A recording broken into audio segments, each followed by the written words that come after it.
تو ایک بڑی خبر کے ساتھ آج کا آغاز کرتے ہیں۔ اتوار 22 جون 2025 الصبح امریکہ نے ایران پر فضائی حملے کیے ہیں۔ جی، اور انہیں بڑے پیمانے پر درست حملے کہا جا رہا ہے۔ آج ہم ذرا گہرائی میں جا کر دیکھیں گے جو بھی خبریں آ رہی ہیں ان کی بنیاد پر کہ یہ امریکی حملے کیا تھے، ایران نے کیا جواب دیا، یہ سب کچھ کس پس منظر میں ہو رہا ہے اور بین الاقوامی رد عمل کیا ہے۔ امریکہ کا جو بنیادی موقف سامنے آیا ہے وہ تو یہی ہے کہ مقصد ایران کی جوہری افزودگی کی صلاحیت کو ختم کرنا تھا اور ایک جوہری خطرے کو روکنا تھا۔ اچھا، تو یہ حملے ہوئے کہاں؟ ذرا تفصیل بتائیں۔ ذرائع بتا رہے ہیں کہ فورڈو کو نشانہ بنایا گیا ہے۔ یہ وہی جگہ ہے جو پہاڑوں میں بہت گہرائی میں ہے؟ وہ یورینیم افزودگی والی؟ جی بالکل، اور نتنز بھی جو ان کا سب سے بڑا کمپلیکس ہے، اور اصفہان بھی شامل ہے جو تحقیق اور پیداوار کا مرکز ہے۔ اور ہتھیاروں کی بات بھی ہو رہی ہے، B-2 اسٹیلتھ بمبا اور وہ جو خاص بم ہے بنکر بسٹر GBU-57 MOP، سنا ہے یہ پہلی بار جنگ میں استعمال ہوئے ہیں فورڈو پر۔ ہاں، اور ساتھ میں آبدوزوں سے بھی میزائل داغے گئے ہیں، تقریباً 30 ٹوماہاک میزائل نتنز اور اصفہان پر۔ جی ہاں، اور یہ جو بنکر بسٹر بام کا استعمال ہے فورڈو پر، یہ بذات خود ایک بڑا اشارہ ہے۔ مطلب یہ ظاہر کرتا ہے کہ نشانہ کتنا اہم اور محفوظ تھا۔ اور امریکی جواز کی بات کریں تو صدر ٹرمپ کا بیان ہے فوری خطرہ، لیکن دیکھیں 2025 کے شروع کی جو امریکی انٹیلیجنس رپورٹس تھیں وہ تو یہ نہیں کہہ رہی تھی کہ ایران فعال طور پر ایٹم بم بنا رہا ہے۔ تو یہ تضاد اہم ہے۔ اس سے یہ سوال اٹھتا ہے کہ کیا یہ فیصلہ کسی اچانک پیدا ہونے والے خطرے کی بنیاد پر تھا، یا اس کی وجوہات کچھ اور تھیں، شاید سیاسی؟ ان مخصوص جگہوں کو، خاص طور پر فورڈو جیسے محفوظ مقام کو ان ہتھیاروں سے نشانہ بنانا صاف ظاہر کرتا ہے کہ مقصد ایران کے جوہری پروگرام کو بہت گہرا نقصان پہنچانا تھا، شاید طویل مدت کے لیے۔ بالکل۔ اچھا، اب ایران کے رد عمل پر آتے ہیں۔ ایران نے تصدیق تو کر دی ہے حملوں کی، لیکن وہ کہہ رہے ہیں کہ کوئی تابکاری کا خطرہ نہیں ہے، اور یہ بھی کہ وہ اپنا جوہری پروگرام جاری رکھیں گے، اور قانونی طور پر بھی سخت موقف اپنایا ہے۔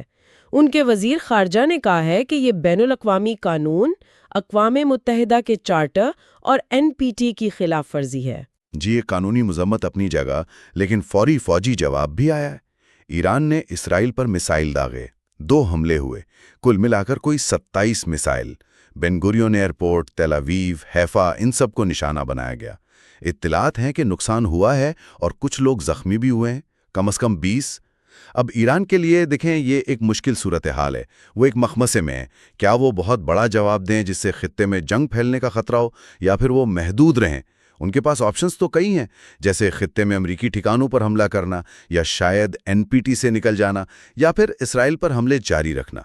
یہ صورتحال یقینی طور پر کشیدگی کو ایک نئے اور خطرناک لیول پر لے گئی ہے۔ اور یہ سمجھنا بھی اہم ہے کہ یہ امریکی حملے بالکل الگ تھلگ واقعہ نہیں ہیں، یہ اسی سلسلے کی کڑی ہیں جو اسرائیل اور ایران کے درمیان چل رہا ہے۔ ابھی حال ہی میں 13 جون کو اسرائیل میں آپریشن رائزنگ لائن کیا تھا ایران کے خلاف۔ ایران نے اس کا بھی جواب دیا تھا، اور اس سے پیچھے جائیں تو وہ 7 اکتوبر 2023 کا حماس حملہ، پھر حزب اللہ کے حملے، عراق شام میں امریکی کارروائیاں، اپریل 2024 میں دمشق پر حملہ، پھر ایران کا اسرائیل پر پہلا براہ راست حملہ، اکتوبر 2024 میں اسرائیل کا ایران پر حملہ، یہ سب جڑا ہوا ہے۔ بالکل، لیکن جو اہم نقطہ ہے وہ یہ ہے کہ امریکہ کا خود براہ راست ایران کی جوہری تنصیبات پر حملہ کرنا، یہ اس تنازع کو ایک بالکل نئی سطح دے رہا ہے۔ یہ اب صرف اسرائیل ایران کی پراکسی جنگ نہیں رہی، یہ باواسطہ جنگ سے براہ راست ٹکراؤ کی طرف ایک بہت واضح قدم ہے، اور اس کے اثرات بہت گہرے ہو سکتے ہیں، علاقائی طور پر بھی اور عالمی سطح پر بھی۔ صحیح، اور دنیا بھر سے رد عمل بھی آ رہا ہے۔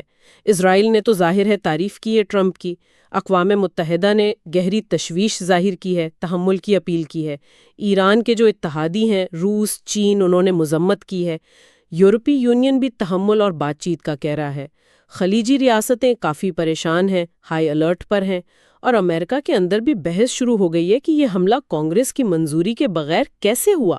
جی، یہ سارے رد عمل ظاہر کرتے ہیں کہ عالمی سطح پر کتنی تشویش ہے۔ یہ ایک بڑا سفارتی چیلنج ہے۔ ہر ملک اپنی پوزیشن لے رہا ہے، اپنے مفادات دیکھ رہا ہے، تیل کی قیمتوں پر بھی اثر پڑ سکتا ہے، عالمی معیشت پر بھی۔ اصل سوال یہی ہے کہ کیا سفارتکاری اس کشیدگی کو کم کر پائے گی؟ کیونکہ اگر یہ فوجی ٹکراؤ بڑھتا ہے تو نتائج بہت بہت تباہ ہو سکتے ہیں سب کے لیے۔ تو خلاصہ یہ ہوا کہ امریکہ نے ایران کی اہم جوہری تنصیبات کو نشانہ بنایا، بظاہر جوہری ہتھیار روکنے کے لیے۔